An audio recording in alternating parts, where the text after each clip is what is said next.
Je to nástroj, ktorý pomáha ľuďom pochopiť dôležitosť správneho rozdelenia financií a plánovania. Pozostáva z 3 hlavných častí. Prvá časť pozostáva zo základu, ktorý je najdôležitejší a bez neho by domček nestál. Tam patria dlhodobé úspory a dlhodobé investície. Základ by mal tvoriť 10% z celkových príjmov za mesiac. Čiže ak zarobím 1000 eur, 100 si odložím. Potom domček pozostáva zo stien, čo sú vlastne výdaje, tie by mali tvoriť 60 až 70% z príjmov za mesiac.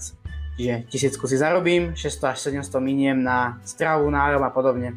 Ešte sa tam nachádza aj sekcia krytie rizík, čiže poistenie, či už životné alebo neživotné, a to tvorí zhruba 1 až 5% z príjmu. A posledná časť je strecha, kde sa cieli na tvorbu krátkodobého a strednodobého majetku. To by malo tvoriť 20 až 30% z celkového príjmu. Čiže ak zarobím tú 1000, tak si 200 až 400 eur odložím.